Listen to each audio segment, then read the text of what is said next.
Assalamu alaikum.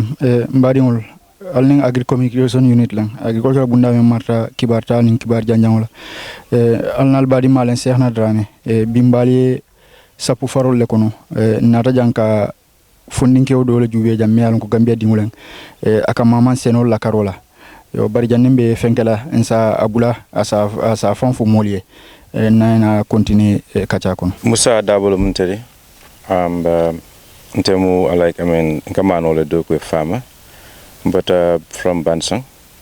So inshallah ngamani do ko ñu commencé last year le benun searing America la no for about 20 years. Then so nata decide ko be murula na pour kana kamano do ko na banko kan karu na banko kamano men import na sanwo sang asiata bake alanning bijanne ajio bijanne environment on yemol febole so maje mune nan tanyanta kasi America tumala menna na banko nyin asulata amda manola anda si kenola jang Maruo Farms la mun company nyin toti and ne ayon ko Maruo Farms o fana irisino sotale Maruo means coming dula me yalon ko mobile be dennale bena fasara no la je kaatu malla fi mani sino nyin ay kente da matati so sign dem fan tebe do kula ta nyame nga famal fanan sotale mel yalon ko ni be do kula nyola ni ka nyo makoy de ni wol fanan tata fo iparete la manola e banat lante ale ndenge ila mano nyin sanga process nga bulam da botol kono e bajela ka wafi no coming ko mano men ke import ak wafi nyame so nanyin ning general scientist ning 257 farmers no le be do kola bari farmer dol nataje ni wole do ko ka nyame e fanal be lafta ke dadunje bari nte be tala no scientist asembo atenna bari wo 257 farmer scientist etelier la dulal be akobinole on time ila mani turo ya soto nole on time ila nyum fana fertilizer nyum fana ya soto nole on time andun di other farmers will be ajele wol tamina ke kanyame andun ninyil fana pareta fana ite akuwo nyinte de wonna ko den kadun ibalon nako ila mano nyin mole bije memba sanna e fanal tata la naita munda lumoto so nyin ko nyin bawo famasol bebel ibe interesting akuwo nyin na mba jibe kanem ba warandula no nyaadire in next season mo tang anin konon tole bente bulu jang do kola wo mo tanning konon to be mo tanning amenda woro e bebe under the age of 30 and wol fanan kono ngamodol asoto no e be siru no kombo no e man tarji fenna no biri botan kalama e nata e bota je sai e janto sai e be mbulu jang ko do kola ning amanke komi dal wo motan ning bokonon to fananti sa fono tatale more than 150 people from Pacha melialon ko this year enen yedo ko kijanko ye feng soto jang etel tamanke luwolunti ba komendal ninga need tumala men nansi insi kumandi sina jang insi do kodila at the end of the day insi jo okay so biringa folono hectares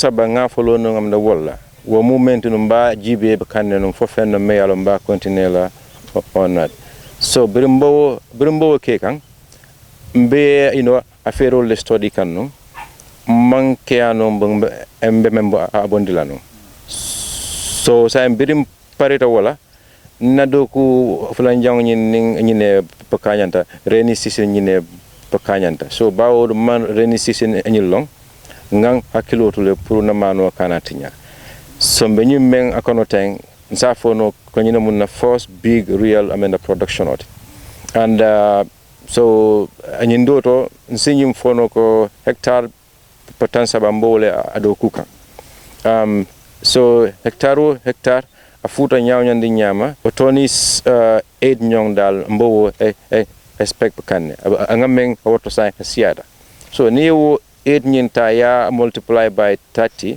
aboko ton kemefula anin ko tannani mbo sotolano nyin konole okay ntenga hamme nyame o mun te doron talet But ni ajibe the 257 farmers kamen fanang ni be do kuola.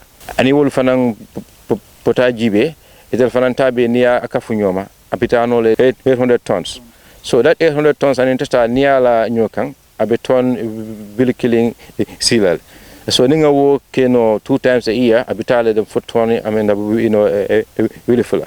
And singing fanang awrandi nole ni atari ko ni manza kunda be embe mento ko ngel abulata deni bajilan sa warande nole so nsafo no ko manza kunda e mako rodo dinale mentata amen da masingol bakarola ye mako rodo fanandinna ila do kulalo any of them ntenga mari need e ka wulle e kanana fo agronomy sol lombam fo engineer lombam anim fanang yenyil fanang banat nanjang Chinese sol fanang konat nanjang so itel fanang ning ngamen ni di bulu ikanale ka itandina ikam makoy do entel lata ko amakoy rosit potambino amenda walale so sam andai etel fanang ilata amenda walale so ntab panyin fanang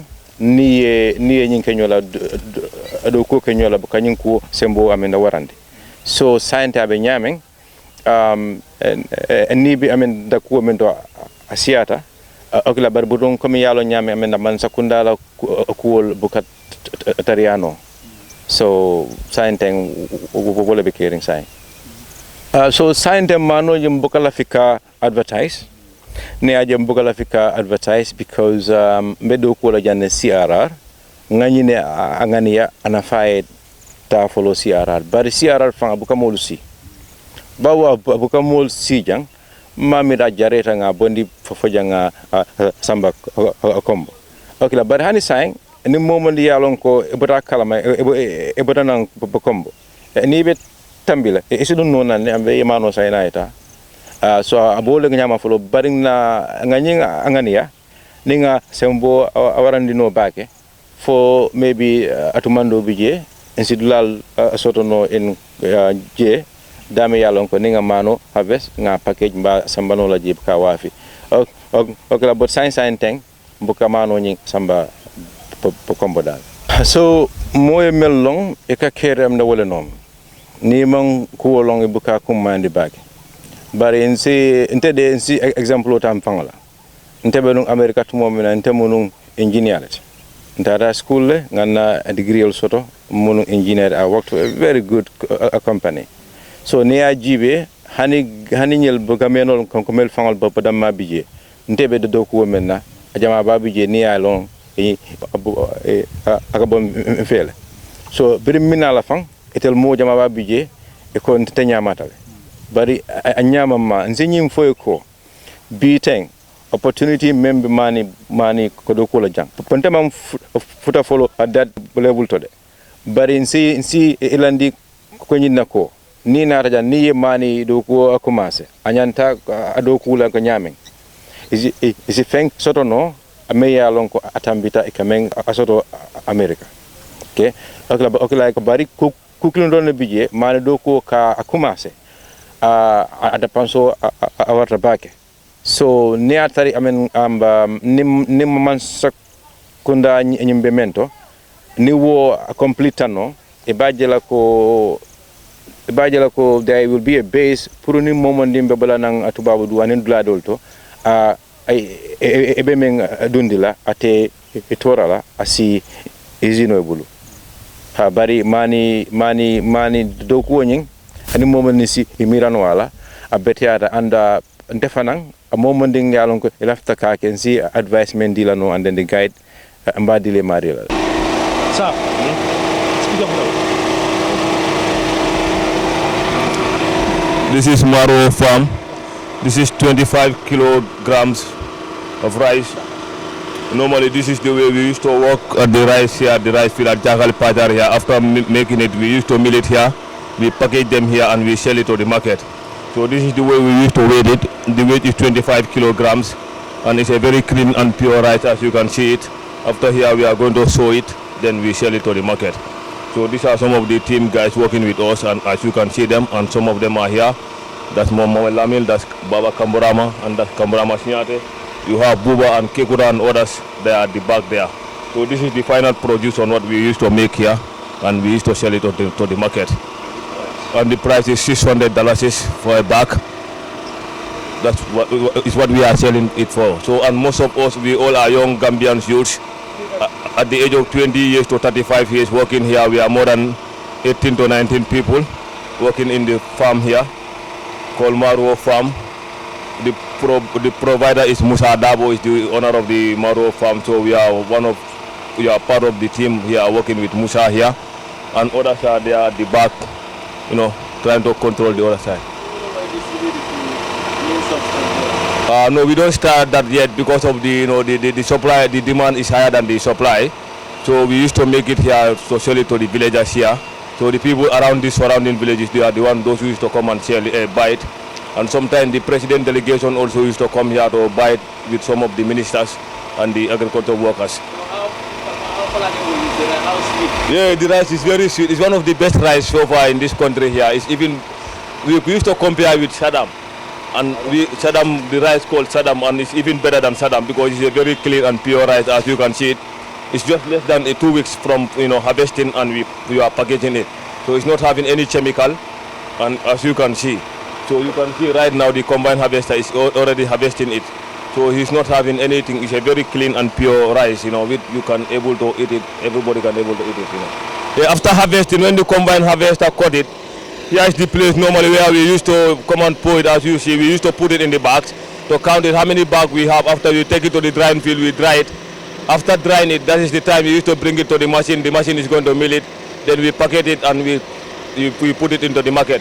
You can see it's all Sahel 177. That's the rice here called Sahel 177.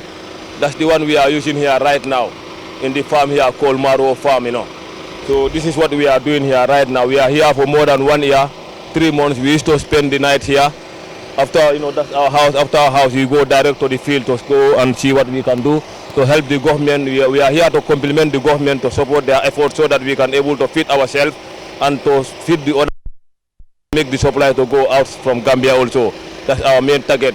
Our main objectives are to support the government to see that Gambian people also can able to feed themselves in terms of agriculture.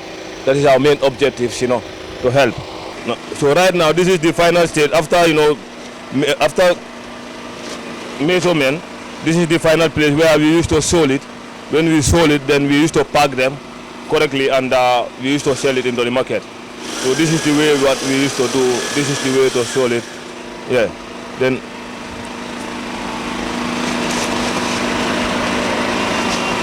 Then when it's ready, this is the final packaging.